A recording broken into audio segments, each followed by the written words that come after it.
This is Cutting Down the Nets. It's Sunday, March 6th. We have a team in the dance. We almost got two.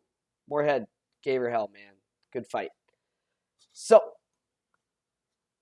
sitting at 6-3 with San Francisco looking good, UNLV looking bad, and Portland yet to tip remaining.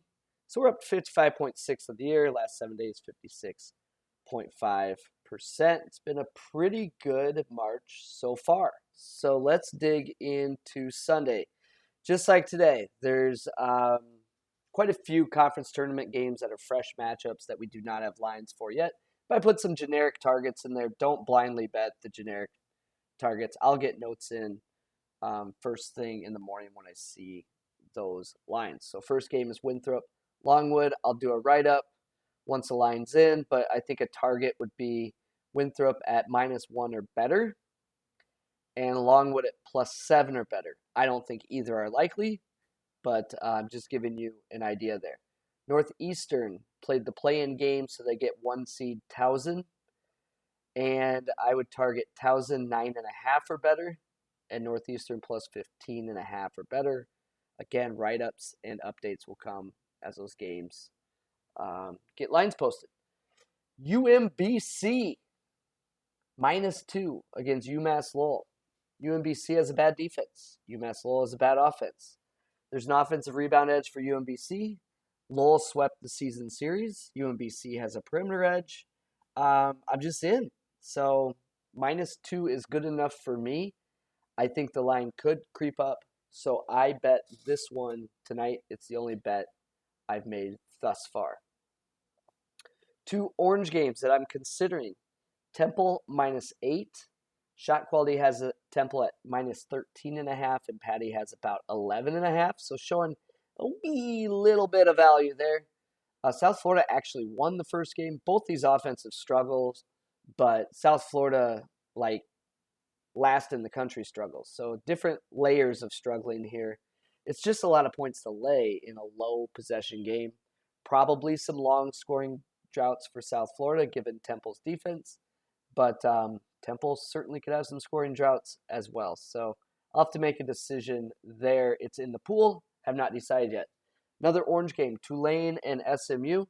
It's orange even though it's showing 7 points of value because Jalen Cook, Tulane, is not expected to play. He's still kind of questionable for the conference tournament, so there's no way that I think they rush him out for this one unless there's significant improvement. It's hard to get news on this sort of stuff. He's just uber important.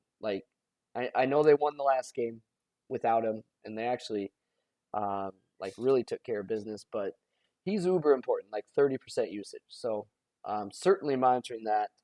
I do think the line is accounting for him not playing. I just have to decide if I think Tulane could crater without him. Wofford, Chattanooga, some generic targets are basically if you could get either team at about greater than possession. The one thing is Chattanooga had some injuries late, so some of their data doesn't include, D'Souza missed some time. So I'm not sure there, but I'm likely targeting anyone getting more than a possession, and that's likely going to be Wofford. Maybe a Wofford. I would love Wofford 6.5. I don't think that's going to happen. Surprised to see this Navy line, 2.5. I was hoping for more 5 or 5 or 6, but it's not going to happen. Maryland, Michigan State, close to a pick'em.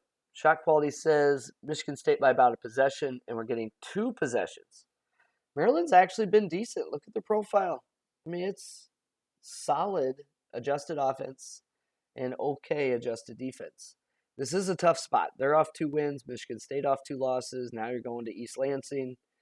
I'm very interested in this game, but I'm just monitoring for the best line. I honestly don't know how to handicap this game, guys. I truly don't. I grew up in Iowa. I went to UNI, Northern Iowa. RIP to their season, but have been a Hawkeye fan my whole life.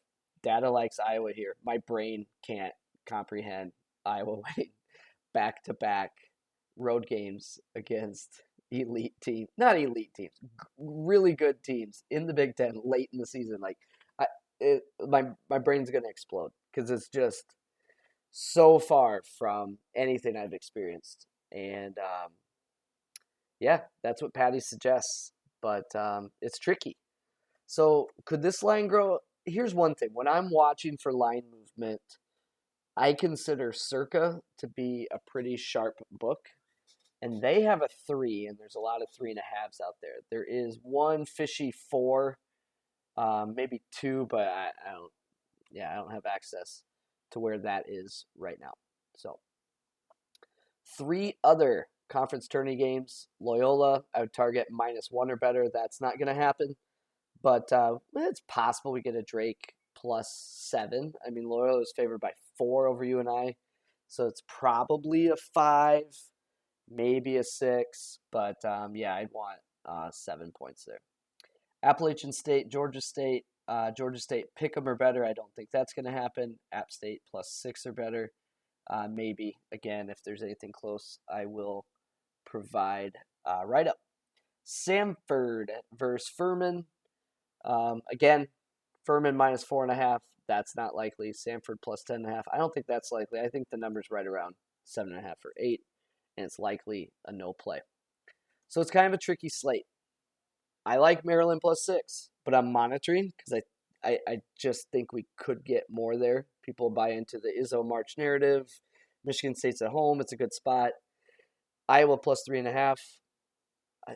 I guess the line could go down. It's just, man, it's hard for me to comprehend that. And then I have bet UMBC -2. I do expect that line to go up, even though they were swept by UMass Lowell. And I'm kind of monitoring Temple and Tulane on what I will do there.